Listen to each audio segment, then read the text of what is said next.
Om Sahana Vavatu Sahano Bhunaktu Sahaviryam Karavavahai Tejasvinavadhitamastu ma vidvishavahai.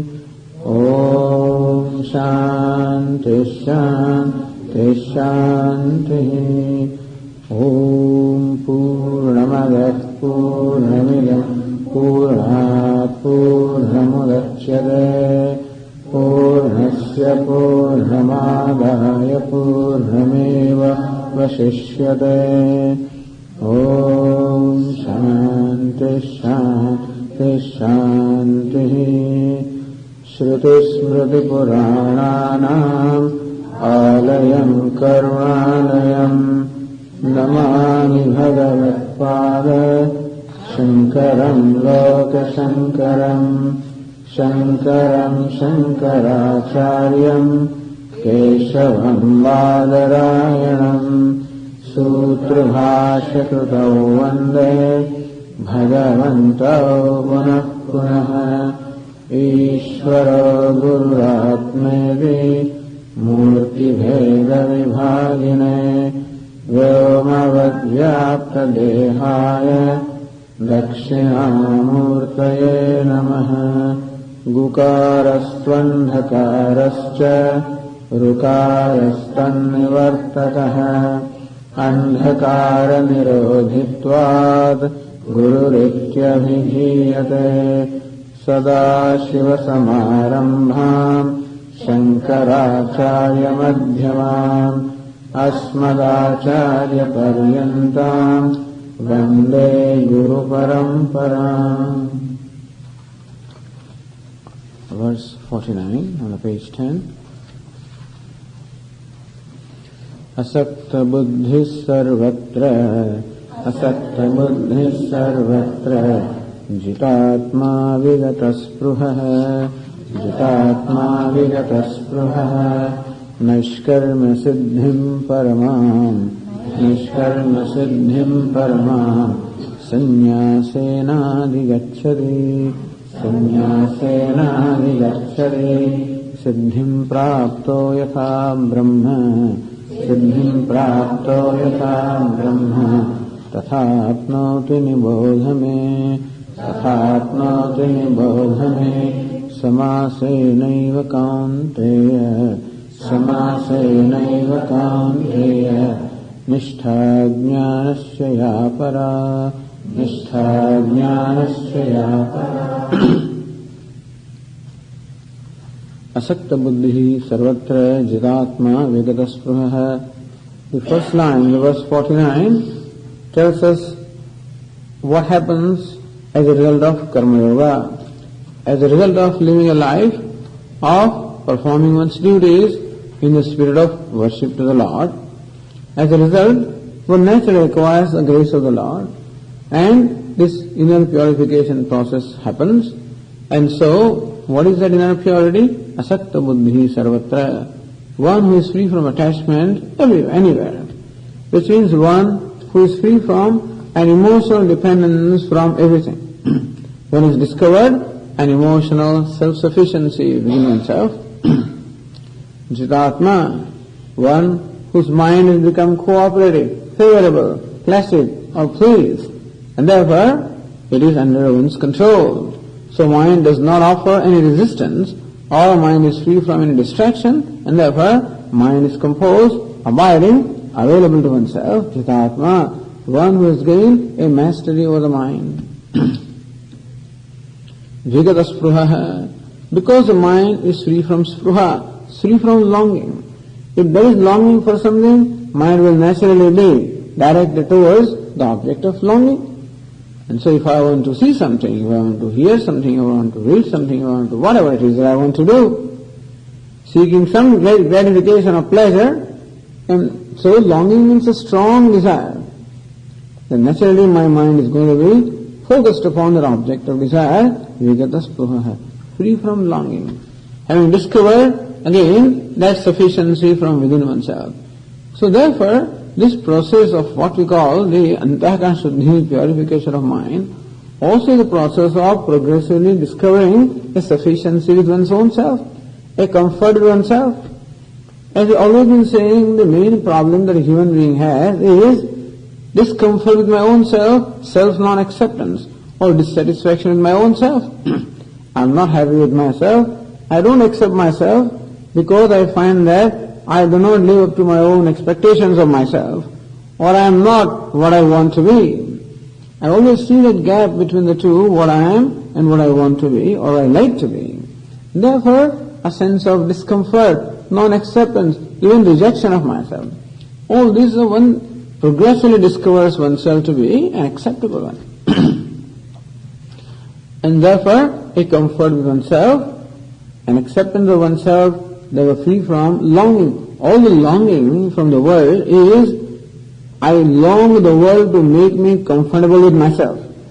Since I have no comfort with myself, I want the world to do that for me, that's all. So therefore, when something becomes favorable to me, then I feel that I must be all right, and that is how I feel that I am worthy. So to feel self-worthy, to feel that I am all right, also I need the world to give me approval, give me validation, whatever it is. But when I discover that validation from myself, I do not need the world to do it anymore. Vigata spruha, free from longing. This is the result of living a spiritual way of life. And so there is a great reward. Lord Krishna said earlier, Yat tadagre vishamiva pariname amrutopamam. While describing three kinds of happiness or three sources of happiness, Lord Krishna said, the happiness that comes from within oneself is this that we just talked about. So that which results into what we call a lasting happiness. However, this requires a lot of work to be done. As I said, this requires constantly to recognize my likes and dislikes or attachments and aversions and subdue them. And so where my mind may come up with some demand, some attachment, some aversion, I replace that deliberately by a sense of duty, a sense of offering, a sense of devotion. So every time this is a deliberate effort of displacing one of my impulses with how it should be. So this is a constant process of subduing my likes and dislikes and replacing them or displacing them by the spirit of duty, spirit of devotion. So this is the process, and thus this is the result of karma yoga. And the next step, as we said here, is pursuit of knowledge. Of course, it doesn't mean that you have to wait until this antahkarana shuddhi takes place to pursue the knowledge. Not that. It goes on. But still, when one gains this kind of a mind, then one wants to be now live a contemplative life. There's no need to perform the activities. The activities are needed so far, as I say, to be able to channelize one's inner discomfort. But when now discomfort is not there, then the mind becomes contemplative. Then, Shravanam, Mananam, Nididhyasanam. Gaining the knowledge and listening to the teacher, reflecting upon what it is that I have understood, and assimilating what I have understood, making it my own. This is a process. Nishkarma siddhim paramam sannyasena adhigacchati. Through sannyasa, through renunciation. Where the word sannyasa conventionally means giving up of the duties. And so imagine that he has given up all the duties, he has become a sannyasi called Vividisha sannyasi. That means he is not sannyasi or renunciate in the primary sense, he is still renunciate in a secondary sense, renunciate by way of life. The ultimate renunciation is when he gains an abidance in the knowledge. That's the real renunciation. And therefore this word sannyasa can be interpreted in the verse 49. The word sannyasa can be interpreted in both ways. Sannyasena, through renunciation, pursuit of knowledge. He gains the knowledge and he gains an abidance in the knowledge, and by way of which he gains the renunciation in the ultimate sense. That renunciation is called Naishkarma Siddhi. Naishkarma itself is Siddhi. The state of actionlessness is the ultimate accomplishment. Paramam Siddhi. So, earlier Siddhi, earlier accomplishment through Karma Yoga was also an accomplishment but this is the ultimate accomplishment. Adhigacchati, one gains moksha, one gains liberation even while one is alive. How does it happen? What's the process? Siddhim prapto yatha brahma tathapnoti nibodhame. Having gained siddhi in the form antahkarana shuddhi or purification of mind, how one gains ultimate siddhi, namely abidance. So purification of mind, first level of siddhi, abidance and knowledge, ultimate siddhi or ultimate accomplishment. So what is the process by which one proceeds from one level of accomplishment to the ultimate level of accomplishment? Nibodhame, hey Arjuna, listen to that, learn that from me.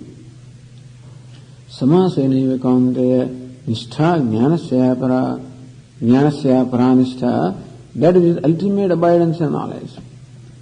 In brief, listen to that from me, hey Arjuna, in brief as to how one gains an ultimate abidance in the knowledge. So this is what we call abiding knowledge, when knowledge becomes effortless. As long as I am Brahman, I have to remind myself, wait a minute, I am Brahman, so long it has not become effortless. Like the poor man becoming rich in our story. This man was a beggar for the whole of his life, and all of a sudden he won a lottery and became rich overnight. So he's rich all right, but he still has to own up that richness, because the samskara, the habit of being a beggar, are so deeply rooted that he behaves as a beggar. And so once when he went with his chauffeur-driven car, very nice dress, he went to the temple where he used to live for all these years begging, because temples always are, there are beggars always lined up outside the temple, because people who go to the temples are kind people and therefore they always give something. So this man had lived all of his life there, and so he wanted to go and have darshan and to pay his obeisance to the deity. Goes there, his car is parked on the road, and he goes into the narrow street in the temple, has darshan of the Lord, goddess Mahalakshmi as a matter of fact. Mahalakshmi is the goddess of wealth, the goddess of riches, and then he's coming out and he sees a man with a huge basket distributing laddus to the beggars. He's no more a beggar, but still, when he sees that, something happens to him, some flashback must have happened to him. And soon before he realized, he found himself in a crowd, and because all years of experiences, he was able to push himself ahead and get that laddu right away. Not one but two. And munching the laddu, he was returning through the narrow street and came to his car, and the chauffeur was standing there with the door open, and the chauffeur was watching his master munching a laddu, and the chauffeur realized what is happening there. Or the chauffeur may have been confused. And then this fellow realized what I had done, and he acted as a beggar. He just, without his knowledge, acted as a beggar. He begged the laddus. Anyway, he made up the situation by saying, hey, I have brought prasad, one for me and one for you. And he gave one to the chauffeur. But how the old habit comes back, it overtakes us. So what it also requires alertness. So the third step called nididhyasanam can be said to be alertness. Alertness to the truth of myself. So my shravanam by mananam, the knowledge that has come, has to be assimilated. I must remain alert as to who I am, because all along I've been taking myself to be this body-mind complex. I've been taking myself to a mortal being, and therefore that habit overtakes me again and again, and alertly I must push back the habit and install in its place my new status, I am Brahman. Just as the rich man now must install and establish his status, I am rich, I am rich, I am rich. Every time that beggarly tendency comes back, and so when he gets milk in the pouch, then he wash the pouch and store it. That is the old habit. He says, no way, no more necessary, I am rich. And if the cloth gets torn, then he will sue, mend it. No, not necessary, I am rich. He must remind himself. And then own up that richness. Similarly also, this wise person, I am Brahman, he should remind himself, own up that I am Brahman. And so the old habits of identifying with the body and taking myself to be a jiva, an individual and limited being, so it comes up again and again, and there I install this new status, I am Brahman. So by habit, mind says, I am the body. I install new status, I am Brahman, I am Brahman, I am Brahman. And then ultimately day comes when the habit is completely, removed, and then this true nature, I am Brahma, gets established there. This is called abiding knowledge, where no more any effort is to be made to remind that I am Brahma, I live as Brahma. This is the ultimate siddhi. This is what we call moksha or liberation, ultimate accomplishment. And so from one accomplishment of the nature of antahakara shuddhi, purification of mind, coming from karma yoga, to the ultimate accomplishment of gaining and abidance and knowledge, which is called moksha. So what is that process? Lord Krishna describes in the following verses beginning from verse 51. Before we do that, let me also just bring to your attention what is being done in Shravanam, Mananam, Nidhyasana. What is the fundamental thing that is to be done with reference to owning up my true nature? So this whole process can be described as just owning up myself. How this becomes necessary? Why has it become necessary? Just to bring again to your attention, let me write on the blackboard these few things. We looked upon is the process of owning up oneself. What is going on right now is disowning myself, and there is a process of owning up myself. This is how we can look at this process in this manner. He is made up of these two principles, Purusha and Prakriti. The relationship between the person and what is personality is this body-mind complex. The relationship between the person and personality, the Purusha and Prakriti, the spirit and matter, the consciousness and this body-mind complex can be compared to the relationship between an actor. Sometimes Swami likes to call it the actor is A. Let us say. Actor playing the role of beggar, putting on the costume of a beggar. Actor and the costume. Something like this is the relationship between the Purusha and Prakriti, or person and personality, in which the actor is independent of the costume, but the costume is not independent of the actor. They are separate in this sense that the actor is separate from the costume, but costume is not separate from the actor. It's not both are separate from each other, no. One is independent, actor is independent, and the beggar is dependent. The actor is independent of beggar. Actor is different from the beggar, but the beggar is not different or independent of actor. This is important. They don't stand, it's not that beggar is there and actor is in some other place. Where the beggar is, there the actor is. But where the actor is, the beggar is not. Where the beggar is, the actor is. Where the actor is, the beggar is not. Which is that when the actor goes to the green room, he casts off his costume, he is no more a beggar. So where the actor is, the beggar is not. Where the beggar is, actor is. Beggar cannot be without the actor. An actor is always independent of the beggar. Even when the actor is acting as a beggar, he is still independent of the beggar. Actor is never the beggar, he is always independent of the beggar. What could possibly happen is that the actor who has assumed this role of the beggar can somehow forget his identity. And looking at himself in the mirror, what appears in the mirror is the beggar. It's possible that this person may think that or conclude that I am a beggar. Just imagine this kind of thing. Sometimes it happens to the actor. They get so identified with the role that they forget who they are. So imagine that an actor is so identified with the role that the real tears are coming from his eyes. Not the tears which are brought by whatever techniques they have bringing tears in their eyes, but then real tears are there. A real pain. Otherwise, when an actor is acting as a beggar, he knows very well that I am an actor, I am a very wealthy person, therefore he can effectively, show the expression of a beggar without inside feeling to be a beggar. But it's possible that he may perhaps forget the identity and take himself to be a real beggar. And something like that is happening here. That this Purusha, the person, who is always a complete being,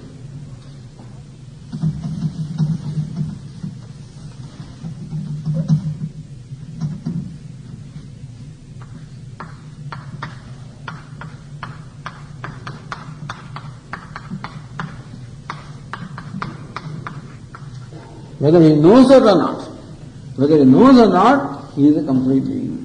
The ignorance does not in any way deny the completeness that he is, and therefore all that he has to do is to know that he is complete being and own up that fact. And this body-mind complex always incomplete.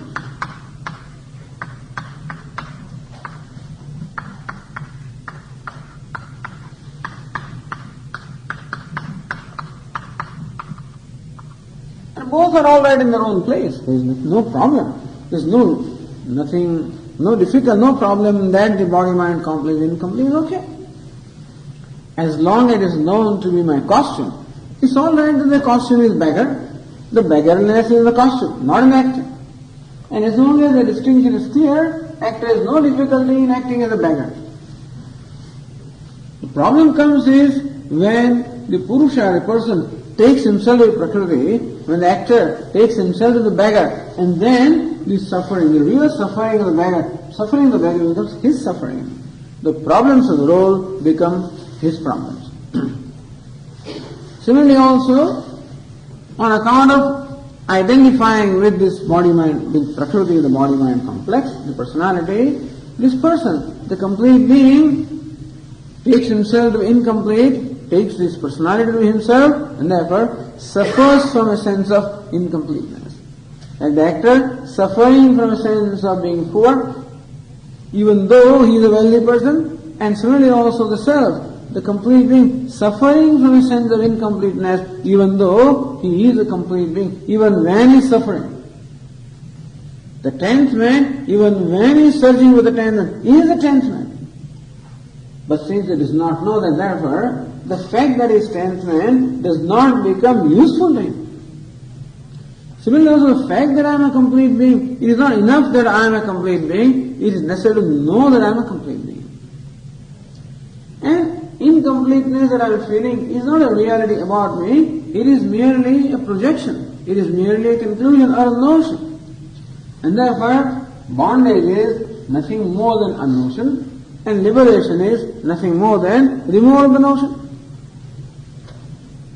And how that is a deliberate process. How do we do that? By deliberately de-identifying from the personality. The identification has happened because of ignorance, because of habits. And now what we will deliberately do is the process of de-identification. What is happening is the limitations belonging to the body, belonging to mind, belonging to intellect, belonging to sense, all these limitations are just superimposed upon the person. And that's how the person, the self, takes himself to be an incomplete being and suffers from a sense of incompleteness. And then struggles to become complete. Except that all his struggle to become complete originates from his taking for granted that he is incomplete. So human being never in fact takes time to analyze whether the incompleteness I am feeling about myself, whether that is a reality about myself or not. It is taken for granted that I am an incomplete being, and that becomes the basis of whatever I do.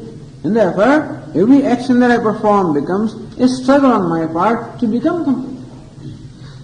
Except that the incomplete can never become complete. And therefore, this struggle to become complete never becomes successful. I can do something with incompleteness, bring about some modifications there, but still, as I said, the distance between $1 and infinity is infinity.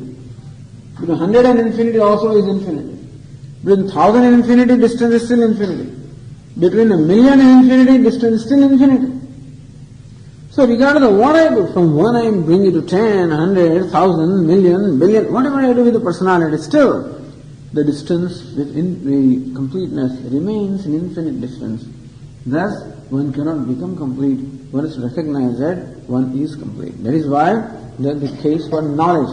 From action now, we come to knowledge. In fact, Karma Yoga also is performing action on the basis of my completeness rather than on the basis of my incompleteness. That's called faking. That I am a complete being. What shall I do? Oh Swami, if I was a complete being, I would be just generous. I would just give. I would be kind. Then do that. As though you are complete, be generous, be kind, be loving, be giving. That's Karma Yoga.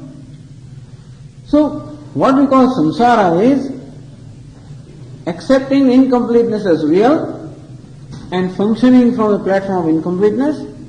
And what's called yoga? Yoga is functioning from the platform of completeness. Even though I'm not complete, I act, I fake, I believe, I act as though I'm complete. So that in course of time, I discover that fact. So that first step is called yoga. And second step is then recognizing this superimposition, that is identification, and de-identifying the process. That's all it is. So that is what happens in Shravanam, Mananam, Nidhyasanam. So we listen to the teacher, we unfold the scriptures. There is a viveka or discrimination, a distinction between the self and non-self.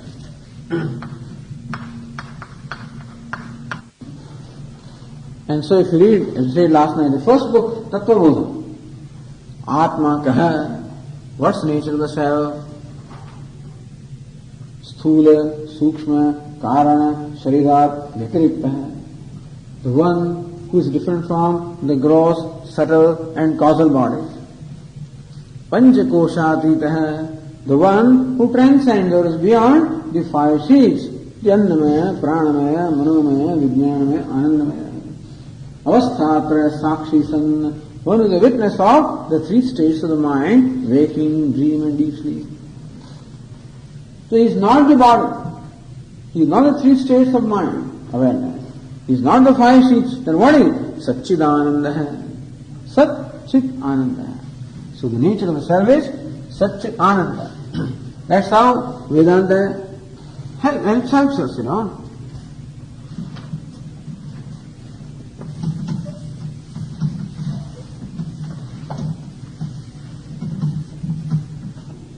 Body. That's one way of describing the personality. Or the field. Annamaya, Pranamaya, Manomaya, the sheet made of food and made of prana and made of mind and made of intellect and whatever. Or the states. Along the teacher, the scriptures make us see this fact. That the gross body, subtle body, causal body you are not. The waker, the dreamer, the deep sleeper you are not. Who are you? You are the very witness. You are the one that imparts the existence and awareness to them. You are the nature of such existence. Chit awareness. Ananda fullness, that's your nature. And that's the reason why the body is so dear to you. Because you are imparting the existence to that, so you are the one that imparts the existence and intelligence and sentiency to this body-mind complex. And thus there is what we call viveka. Discrimination between the self and non-self, person and personality. As a result of this teaching, then, what do we recognize ultimately is that the person, Satchidananda, is actionless. Bhotrutva, all of this belongs to the personality. So who performs the actions? The personality. Who is talking? The organ of speech. What is listening? The organ of hearing. Although I say that I am talking. And so when I say that I am talking, the non-self.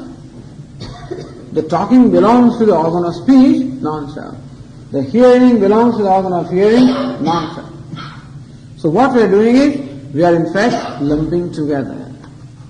we have combined the lump self and non-self. And we have to separate them. Recognize this fact that the talking takes place in my presence. I am the very conscious presence. I am the consciousness in presence of whom the talking takes place, the hearing takes place. This was said in the 5th chapter. Neva kinchit karometi yukto manyeta tattvavit. The wise person knows that I do not do anything. Pashyan, Shrunvan, Sprushan, Jigran. So while seeing, hearing, talking, walking, eating, drinking, breathing, sleeping, by doing all these day-to-day activities, while he is doing this, what does he say? I do not do them. The actor, while begging, he says, I do not beg. Hey, wait a minute, we saw him begging. He says, you saw me begging, I still don't beg. In what sense? The actor says, while begging, he says, I do not beg. What do you mean by that? The begging takes place at the level of costume. But he has a clear awareness that who am I? I am the actor. And begging is merely a role that I am playing.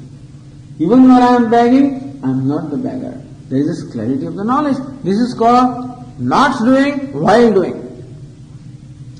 So Lord Krishna brings up this theme again and again in Bhagavad Gītā. As you understand that becoming free from action is not just dropping, giving up the action, but recognizing the fact that even when action is taking place, in fact, you are not doing the action. You are the actionless self even when the action is taking place. And therefore, the self, identifying with or wearing the costume of the organ of speech, calls himself the speaker. Like an actor putting on a costume, calls himself a beggar. Same self, identifying with the organ of hearing, calls himself hearer. And identifying with some other eye, calls himself seer. Identifying the mind, calls himself thinker. Identifying the intellect, calls himself knower. Identifying the faculty of walking, calls himself walker. So speaker and talker and walker and seer and hearer and thinker and knower. Just imagine, if one self can take all these roles, is it not that he should be different from all of that? If one actor can appear now as a beggar, and then appear as king, then appear as minister, and thus can appear in all these different roles, does it not make sense or to understand that actor must be different from all the roles, otherwise he could not assume the different roles? When one crystal now appears as red, and then appears as green, and then appears as yellow, is it not that the crystal must really free from all these colors? And thus, the self, the fact that he can identify with all these different aspects of personality, shows that in fact he is free from them all. All of them are in him, but he is not in them. The beggar is in the actor is not in the beggar. This is the relationship. Since the separation is not between the two separate things, if self and non-self are standing apart, then that separation would have been easier. So where the self is, where the non-self is, the self is. Where the beggar is, the actor is. Where the actor is, beggar is not. This is what we recognize. Where the personality is, the person is, because the personality cannot be without the person. Where the person is, person can shed off the personality and can recognize his status as totally free from this limitation of personality, and this is what one has to do. Not by pulling out the personality, but by dropping the identification of the personality. Therefore, what is to be done is dropping the identification, that's all. And this is what is done during Shravanam, Mananam, Nididhyasanam. That's the process.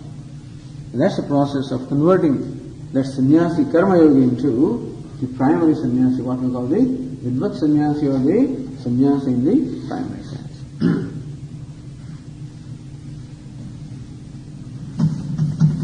Belongs to the personality of the Prakriti, and while all actions take place, even then, the self is ever the actionless.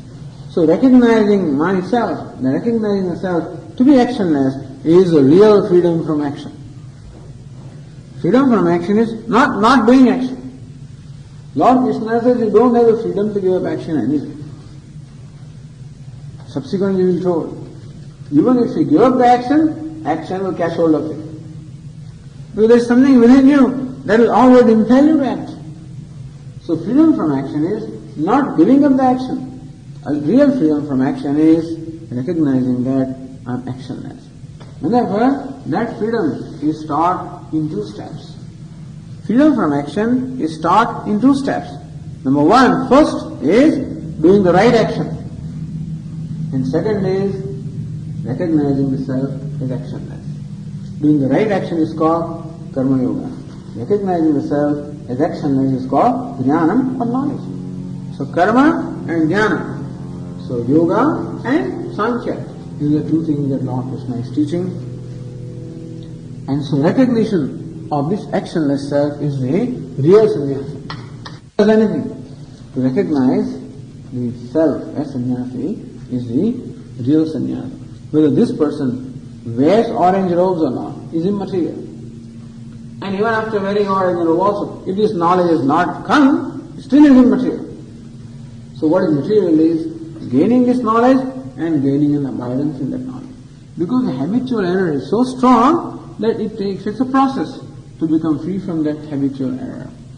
The identification is so habitual that de-identification becomes quite a process.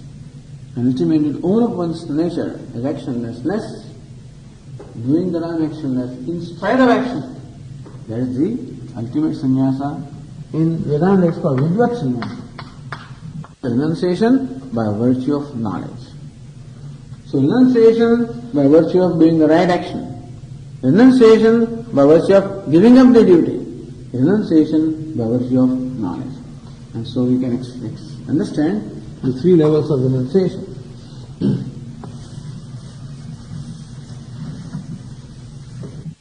Doing the right action. Second is Vividisha sannyasa, giving up the duties. This is done deliberately, This is called the sannyasa taken by vidhi, by ritual. And third is Vidvat sannyasa, abiding in the knowledge of actionless self.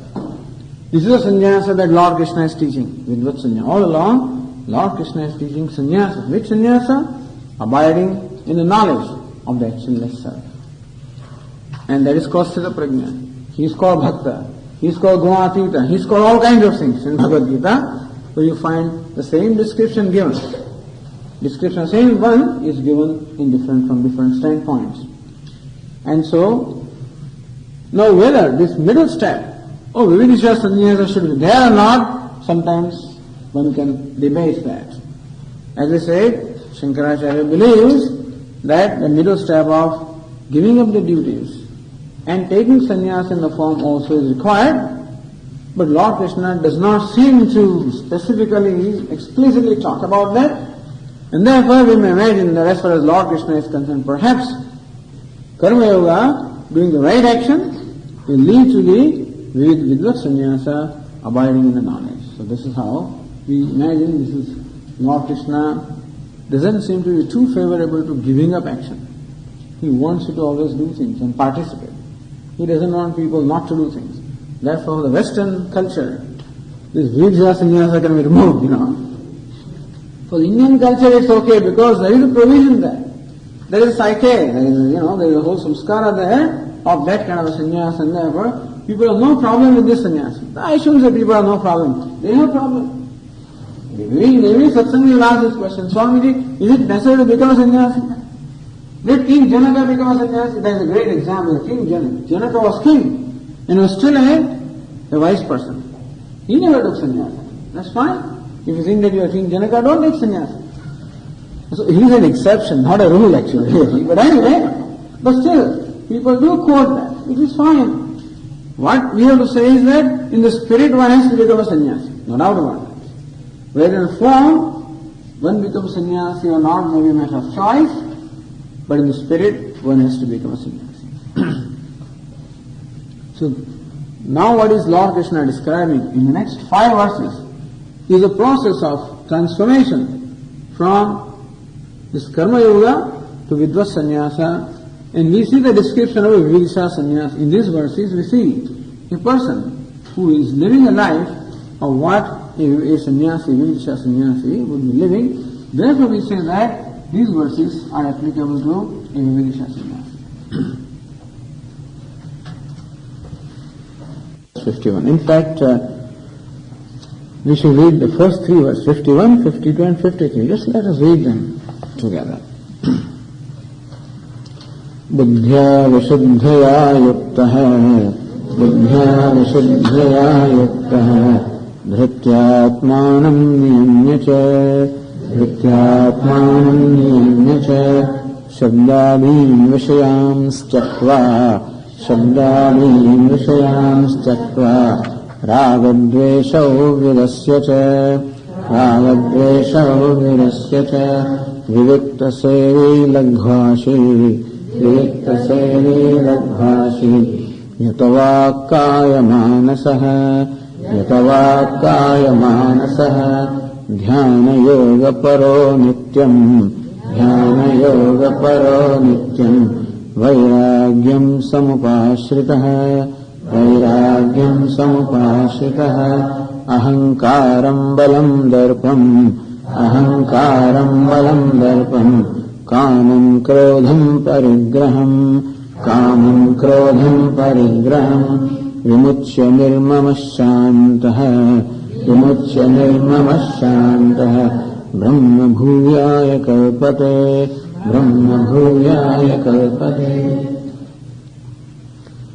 So see the last line, second line of this verse 53, and the last two words, Brahma Bhuyaya Kalpate.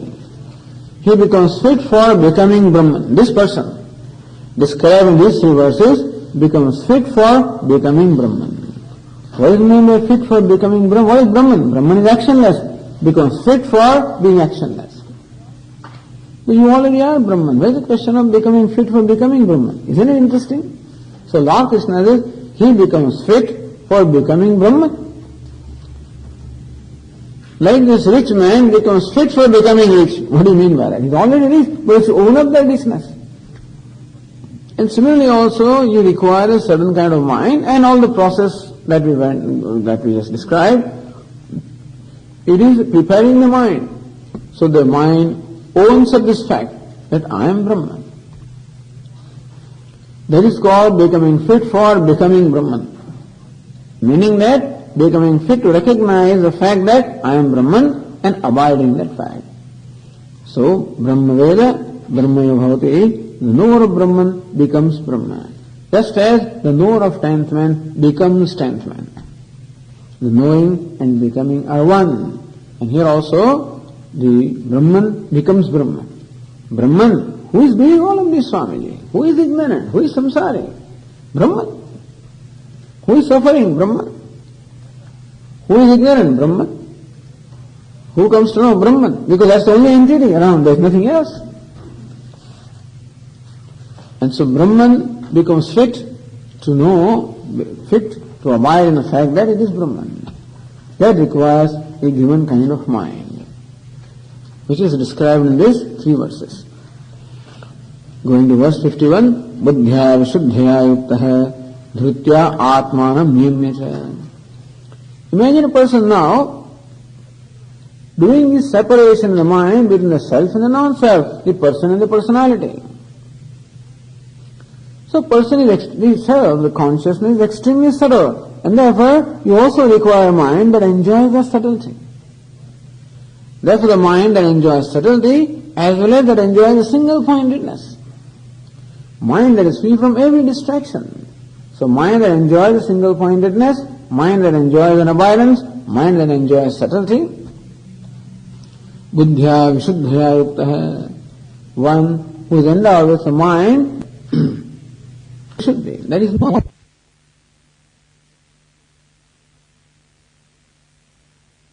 Shankaracharya says, Maya rahitaya. The intellect that is free from delusion, intellect that is free from deceit, intellect that is free from such impurities, there is very often the tendency in the mind to present itself as different from what it is. Because of non-acceptance of myself, the tendency to present myself as different from what I am. That's called Maya, something inside and something else outside. So we should there. When the mind is very clear, what is inside is what is outside. Dhrutya atmanam niyamya cha. Dhrutya with a firm resolve or with a fortitude, Atmanam Niyamya, mastering the body-mind complex. All of this comes because of Karma Yoga. Therefore, one who has mastered the body-mind complex, one who is endowed with a pure mind, Shabdadin Vishayams Tyaktva, giving up all the sense pleasures, Vishayan, the sense objects, Shabdadin beginning with the sparsha, Shabda beginning with the sound. So Shabda, Sparsha, Rupa, Rasa, Gandha, these are the five, the sound, the touch, and then sight, and taste and smell. So these are five-fold objects which we perceive through our five organs of perception, Tyaktva, giving them up. And so, giving up all the preoccupation with enjoying the objects of pleasure. Well, he will have the minimum that he requires for sustaining his body, that's okay. So whatever one requires for sustaining the body, that you have, everything else is given up. So this is a description of a sannyasi. Ragadvesho vidasya. And whatever one has, even for maintenance of body, whatever you have, there also no ragadvesha. No attachment and aversion. So fact that he has given up all the sense pleasures, that means that he is basically free from attachment and aversion, but with whatever little is left with him. Sometimes what happens is the person may renounce, when he is living in the home, he may have 1,000 things, which he renounces, and goes to a small hut, becomes a sadhu, has now 10 things. But sometimes what happens is, the attachment which was there in 1,000 things, it all gets focused upon those 10 things. He holds on to them with his dear life, Sometimes you find people fighting for simple things. Even people living in the hut, sadhus, I should mention it, but sometimes it happens. So raga dvesho vidasyate, giving up the raga and dvesha, attachment and aversion, even for the things that you have. As long as the commitment is clear, what happens to anybody to everybody, is that we lose sight of what we stand for. And that is the reason why sometimes taking cloth helps. It's a reminder. Swamiji, why do these Swamis wear orange cloth? So we explain to them that orange is the color of the fire. And fire does two things. It burns impurities and it dispels darkness. And the fire symbolizes knowledge. So this orange cloth stands for knowledge, which removes impurities of the mind and dispels ignorance. And therefore, wearing orange cloth stands for a commitment to knowledge. Also, fire was always involved in all the sacrificial rituals where sacrifices are performed. And therefore, one who has adopted the spirit of sacrifice, which means one who has deliberately given up the objects, pleasures of sense objects. So this orange stands for that. And why do you shave your head? Well, because a person generally has a strong attachment for the hair, and therefore, hair stands for all the attachments. Shaving the head meaning giving up the attachment. As far as I am concerned, it's a different hairstyle. That's all it is, But it's more convenient sometimes. But then it's more convenient too. But that is what it is supposed to symbolize.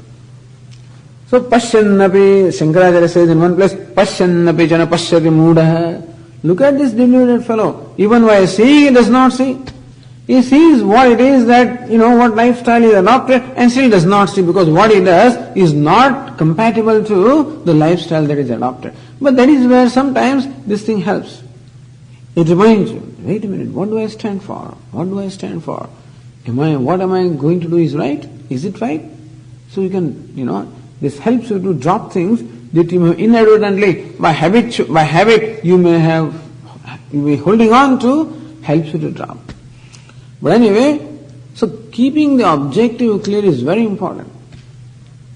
When Lord Krishna talks about the 20 values in the 13th chapter of the Gītā, Tattva Jnanartha Darshanam, the 20th value is what? Tattva Jnanartha Darshanam. Keeping in mind the Tattva Jnana, what it is that you seek to gain, that you stand to gain by knowledge of the self. That you gain liberation, you gain the ultimate. And to gain the ultimate, then self-knowledge is the means. And for self-knowledge, sannyasa, renunciation, a means. and have a spirit of renunciation. That's raga dvesho vidasya cha, giving up attachment and aversion. Vivikta sevi, Langhvashi, verse 52, Vivikta sevi, the one who resorts to solitude, so that there is freedom from external disturbances. Langhvashi, one who eats sparingly, so then you will not fall asleep, so eating sparingly. So Shankaracharya says that this helps nidradi dosha nivartakatvena chitta prasada hetutvad grahanam. When you live in solitude, when you are free from other disturbances, then the mind remains pleasant. And when you eat sparingly, then of course the body remains alert. They never say stay hungry, but eat sparingly. Hitam, mitam, medhyam. Mitam, eat in measured quantity. Hitam, eat that which is agreeable to your body. Medhyam, that which also is worth eating. And so, medhyam means that which can be offered to God. So, and hitam means that which is also conducive to your health. And mitam meaning in the measured quantity. Laghvashi, eating sparingly. Yatavak kaya manasaha, one who is very alert and disciplined with reference to activities of the speech, body and the mind. That means one is alert about what one does at the level of body, what one talks at the level of speech, and even what one thinks at the level of mind. Yatavak kaya manasa, one who has gained control or mastery over his speech, body and mind. Dhyana yoga paraha, one who is committed to dhyana yoga, the yoga of dhyana, meditation or contemplation. So this is what he does now. It's not that he is free from action. He has given up action in terms of duty. So Swami, what about community service? That is all gone. It's all given up. There was a time that it had something to contribute to him in karma yoga. It is all done. It has served the purpose. That is also given up. There is no complex, no guilt feeling in him because he knows that what he is now committed to is something of a much different level from what he was committed to earlier. Dhyana yoga paraha, one who has a commitment to the contemplation of the self. That is a primary commitment. Nityam all the time. Not only 15 minutes in the morning and 15 minutes in the evening, dhyana yoga, but nityam. The nityam all the time goes with each one of them. Vivikta sevi, laghvashi, not now and then. All of these qualifications, nityam, all the time. Vairagyam samupashitaha. And one who is resorted to the spirit of dispassion, vairagya. Although raga dvesho vyudasya, there also vairagya means one who is possessed of the dispassion, meaning possessed of the freedom from raga and dvesha. Ahankaram, balam, darbam, kamam, krodham, parigraham, vimuchya. Vimuchya, giving up. What ahankaram? That ego. I am so and so. And so, mahakula pasutoham, I come from a great family. Mahatam Shishyaha, you know who my teacher is, So you can have pride for many things, You know who my grandfather was? He was a great scholar. You know who my uncle was? He was so and so. And therefore I am something, because of them. You know who my teacher is? Such and such. And therefore I am the disciple of a great teacher. I am the son of a great father. People can find different things for being proud anyway, but essentially the pride, ahankaram vimuchya, giving up this pride that comes from the personality. If I want to own up the person, I have to give up the attachment, my pride coming from the personality, and so dropping that. It's fine. I am intelligent, that's all right. Intelligence also is given to you by God. I am very strong, given to you by God. All of this is gift, and therefore a spirit of humility. Balam, that force or the strength that comes on account of kama, krodha, the passions, the lust and anger, and all of these also give us to a lot of force, avega. Giving that up. Sometimes a position also gives you a force, gives you a power. And so giving up all those things also, that means giving up any false pride, giving up also any kind of power that you may have, that's coming not from the non-self. There is a power that comes from the self, that's a different power. There is a power that comes from humility, it's one kind of power. The power that comes from pride, that's another kind of power. And therefore giving up the power for humility is the power of the self. Power from pride is the power of the non-self. So giving up those kind of powers. Darpam, giving also this vainfulness, darpa. When you sometimes become happy, then also you forget. Darpa is an attitude of the mind where you just transgress the code of conduct. Don't care, That's called darpa. So, hrusto drupyati, drupto dharmam atikramati. When one person becomes too happy, elated, then he becomes vainful. And when he becomes vainful, he sometimes transgresses even the code of conduct. So, darpam, kamam, krodham, giving the kama, giving the desire, krodha, the anger, parigraham, all kinds of possessions, unnecessary possessions, vimuccha, give up. Nirmamaha, free from sense of ownership. Even for the few things that he has kept in himself for the maintenance of the body, nirmamaha, free from sense of ownership. And therefore, what does he become? Shantaha. So, see, in these three verses, Lord Krishna has essentially described all the things that cause Ashanti, that's all. So, this ahankara, bala, darpa, kama, krodha, parigraha, mamata, all of these in fact cause Ashanti or cause disturbance in the mind. Having given up all these factors that cause disturbance in the mind, Shantaha, one who enjoys the silence or peace in the mind. Brahma bhuyaya kalpade. One who enjoys thus an abiding peace in the mind, because all the factors that cause the disturbance in the mind having been dropped off, Brahma bhuyaya kalpade, he becomes fit for becoming Brahman. So, this is a description of this person who is committed to the pursuit of knowledge and committed to nididhyasanam, committed to contemplation of owning of the fact that I am Brahman. Okay, we'll continue.